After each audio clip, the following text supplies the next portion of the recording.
जय भीम। नमो साथियों। साथियों, बहुजन समाज के पास आज अपना संविधान है, अपनी मीडिया है और बहुत सारे बहुजन समाज के नेता भी हैं, लेकिन फिर भी बहुजन समाज समस्याओं से घिरा हुआ है। आखिर ऐसी कौन सी बात है कि इतनी सब सुविधाओं के बाद भी, जो कि हमारे महान पुरुष जो आंदोलन कर रहे थे, उनके पास ये तमाम सुविधाएं मौजूद नहीं थी, लेकिन आज उन तमाम सुविधाओं के बावजूद, तमाम बुद्धिजीवी वर्ग के बावजूद, और समाज आज पहले से अधिक पढ़ा लिखा है, पहले से अधिक जागरूक है, पहले से अधिक अपने इतिहास का अध्ययन करता है। उसके बाद भी ऐसी कौन-सी बात है, ऐसे कौन से कारण हैं कि उसकी समस्याओं का अंत होता हुआ नज़र नहीं आ रहा है, बल्कि लगातार नई-नई समस्याओं से घिरा हुआ दिखाई देता है। ऐसी ही कुछ समस्याओं पर आज हम बात करेंगे और मेरे साथ बात करने के लिए हैं डॉक्टर रामाधीन बोधाचार्य जी, जो कि उरई से हैं। मैं आपको बता दूँ कि डॉक्टर साहब जो हैं 6 बार लोकसभा का चुनाव लड़ चुके हैं और मान्यवर साहब कांशीराम जी जब यहाँ से चुनाव जीते तो उनके रिप्रेजेंटेटिव रहे हैं और बहन कुमारी मायावती जी के इलेक्शन एजेंट भी रह चुके हैं और अभी वर्तमान में समाज को बौद्ध धर्म का ज्ञान देने का बहुत भारी भरकम कार्य कर रहे हैं, अति महत्वपूर्ण कार्य कर रहे हैं।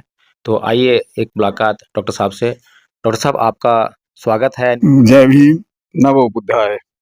बाबूजी, ऐसी कौन-सी बात है, ऐसे कौन से कारण हैं कि आज बहुजन समाज के पास उसका बुद्धिजीवी वर्ग भी है और पहले से अधिक शिक्षित लोग हैं और पहले मीडिया नहीं थी, आज बहुजन मीडिया है, हर तरह के तमाम साधन हैं, लेकिन उसकी जो समस्याएँ हैं, वो ज्यों की त्यों बनी हुई हैं, बल्कि नई-नई समस्याएँ उसके सामने से उठा रही हैं।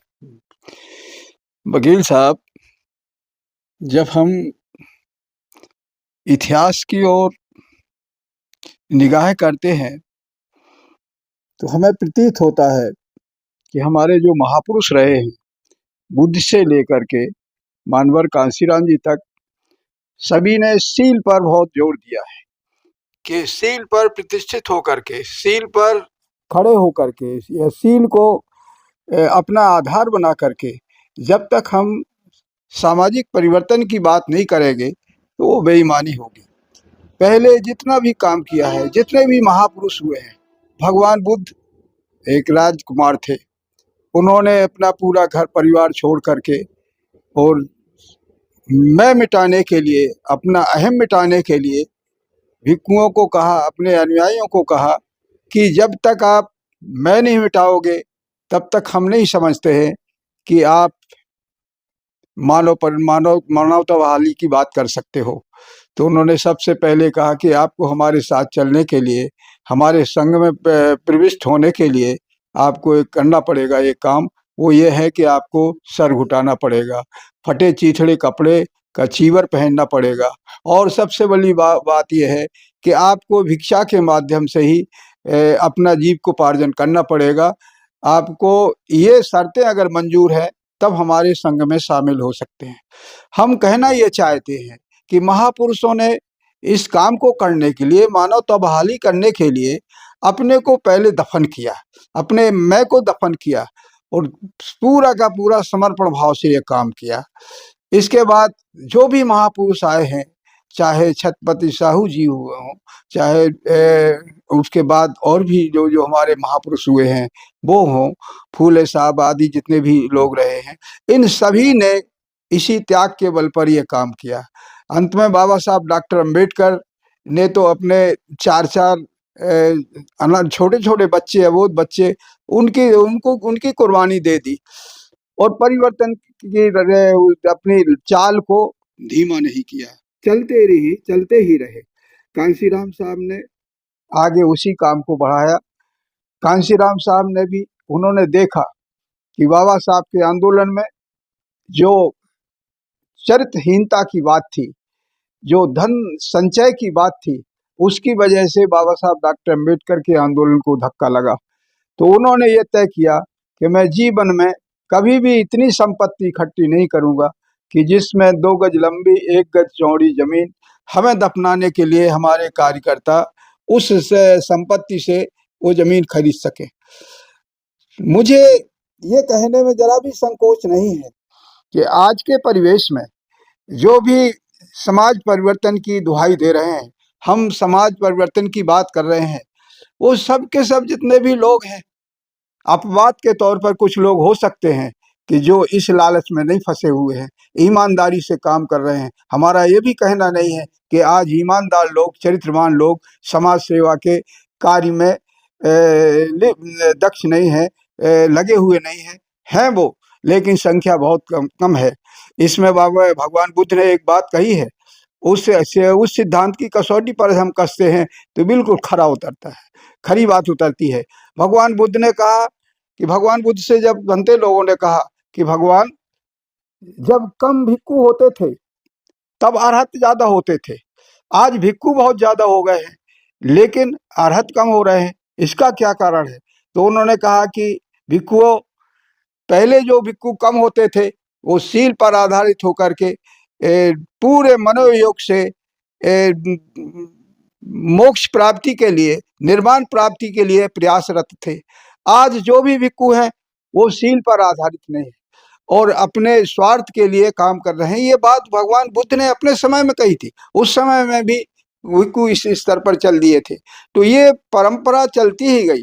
और भगवान बुद्ध ने फिर कहा बाद में कि जब चोर बढ़ जाते हैं तो राजा दब जाता है, जब गलत लोग आगे आ जाते हैं तो अच्छे लोग दब जाते हैं।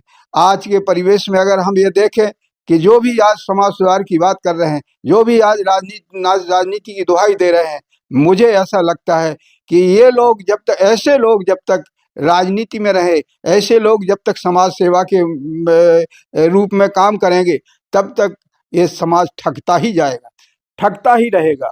आपकी बात से तो मुझे ऐसा लग रहा है, जो आपने प्रश्न किया है, कि उसमें सबसे अधिक जो प्रभावी काम कर रहा है, सबसे अधिक जो इस समय बर्बादी का काम कर रहा है, वो चरित्रहीनता काम कर रही है। राजनेता है, छोटा सा प्रधान बनता है और चंद दिन के बाद उसके पास 4 पहिए की गाड़ी आ जाती है। बड़ा नेता बन जाता है तो उसका अरबों खरबों पैसा हो जाता है उसके पास में। सामाजिक परिवर्तन से या इस देश को प्रबुद्ध भारत बनाने के लिए, जैसा बाबा साहब ने सोचा था, इसकी ओर किसी का ध्यान नहीं जाता है।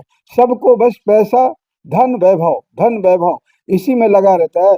फिर अंत में क्या होता है, जब कोई विरोधी दल आता है और वो सत्ता में आता है, तो उसकी इस कमजोरी का वो नाजायज फायदा उठाता है और उसको दबोच लेता है। उसको आज की तिथि में अगर मैं कहूँ कि ये जो हमारा एक सफल आंदोलन जो कांशीराम साहब ने चलाया था, वो अगर नीचे गया है, उसकी अगर दुर्गति हुई है, तो यही कारण है कि हमारे जो भी उनके बहुत बड़े नजदीकी लोग थे, उन लोगों ने संपत्ति के लालच में अपने को इतना उसमें तल्लीन कर दिया, जैसे कि होता है कि ये पतंग जब ऊंची चढ़ाई जाती है तो विरोधी दल जितने भी रहे, उन लोगों ने ये भ्रष्टाचार के मामले में इनको खूब छूट दे दी, जितने भी भ्रष्टाचार कर सको उतने करते चले जाओ। ये लोग बढ़ते चले गए, आज उसी कारण से ये आंदोलन मिट्टी में मिल गया है। तो मुझे तो ऐसा लग रहा है कि जो आपने प्रश्न किया है कि क्यों ऐसी दुर्गति हो रही है, सील पर हम लोग खरे उतरे, आज सीलहीनता की वजह से ये काम हुआ है। बाबा साहब अम्बेडकर ने जब ये तय हुआ पार्लियामेंट के अंदर, इस पर बहस हो रही थी कि इन विधायी संस्थाओं में कैसे रिप्रेजेंटेटिव भेजे जाएं, उनकी क्या अर्हता होना चाहिए, तो बाबा साहब अम्बेडकर ने कहा था कि अगर मैं भगवान बुद्ध के शब्दों में कहूँ तो शीलवान, चरित्रवान और प्रज्ञावान लोग ही पार्लियामेंट के अंदर जाना चाहिए। मैं एक भी ऐसे चरित्रहीन और बेईमान भ्रष्टाचारी लोगों को ऐसी पवित्र संस्थाओं में जाने की सिफारिश नहीं करूंगा। क्या हम देखते हैं आज पार्लियामेंट के अंदर, क्या बाबा साहब के मंशा के अनुरूप लोग हैं? नहीं है। यही कारण है कि आज देश पराभव की गर्त में चला जा रहा है।